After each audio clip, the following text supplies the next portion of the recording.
ಸುದ್ದಿಗಾರರು ಕೊಪ್ಪಳ ಮಾನ್ಯ ಉಪನಿರ್ದೇಶಕರು ಸಾರ್ವಜನಿಕ ಶಿಕ್ಷಣ ಇಲಾಖೆ ಕೊಪ್ಪಳ ಜಿಲ್ಲೆ ವಿಷಯ ಫೆಬ್ರವರಿ 12ರ ಅಖಿಲ ಭಾರತ ಮುಷ್ಕರದ ಹಿನ್ನೆಲೆಯಲ್ಲಿ ಜಿಲ್ಲೆಯ ಎಲ್ಲಾ ಪ್ರಾಥಮಿಕ ಹಾಗೂ ಪ್ರೌಢಶಾಲೆಗಳಿಗೆ ಸಾರ್ವತ್ರಿಕ ರಜೆ ಘೋಷಿಸಲು ಎಸ್ಎಫ್ಐ ಮನವಿ. ಈ ಮೇಲ್ಕಂಡ ವಿಷಯಕ್ಕೆ ಸಂಬಂಧಿಸಿದಂತೆ ಭಾರತ ವಿದ್ಯಾರ್ಥಿ ಫೆಡರೇಷನ್ ಸಂಘಟನೆಯು ತಮ್ಮಲ್ಲಿ ವಿನಮ್ರವಾಗಿ ಮನವಿ ಮಾಡಿಕೊಳ್ಳುವುದೇನೆಂದರೆ ದಿನಾಂಕ 12/2/2026 ಫೆಬ್ರವರಿ ಎಂದು ದೇಶವ್ಯಾಪಿಯಾಗಿ ಅಖಿಲ ಭಾರತ ಮುಷ್ಕರಕ್ಕೆ ಕರೆ ನೀಡಲಾಗಿದೆ.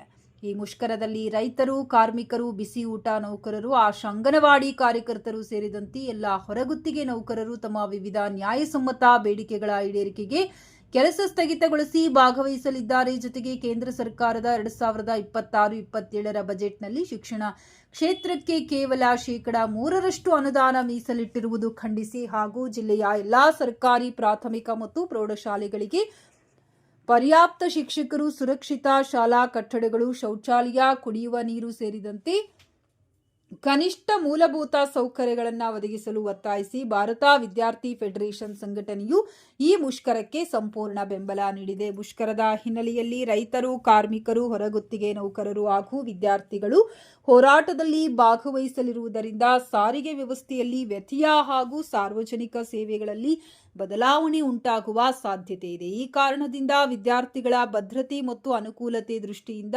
ಜಿಲ್ಲೆಯ ಎಲ್ಲಾ ಸರ್ಕಾರಿ, ಅನುದಾನಿತ ಹಾಗೂ ಖಾಸಗಿ ಪ್ರಾಥಮಿಕ ಮತ್ತು ಪ್ರೌಢಶಾಲೆಗಳಿಗೆ ದಿನಾಂಕ ಫೆಬ್ರವರಿ 12ರಂದು ಸಾರ್ವತ್ರಿಕ ರಜೆ ಘೋಷಿಸಲು ಈ ಮೂಲಕ ವಿನಂತಿಸುತ್ತೇವೆ. ಈ ಸಂದರ್ಭದಲ್ಲಿ ಜಿಲ್ಲಾಧ್ಯಕ್ಷ ಶಿವಕುಮಾರ್ ಈಚನಾಳ್, ಜಿಲ್ಲಾ ಕಾರ್ಯದರ್ಶಿ ಬಾಲಾಜಿ ಚಳ್ಳಾರಿ, ಜಿಲ್ಲಾ ಉಪಾಧ್ಯಕ್ಷ ಶರೀಫ್ ಎಂ, ಜಿಲ್ಲಾ ಮುಖಂಡರಾದ ತಿರುಪತಿ, ರಘು, ಮಂಜುನಾಥ್, ಪ್ರಜ್ವಲ್, ಅಭಿ ಉಪಸ್ಥಿತರಿದ್ದರು.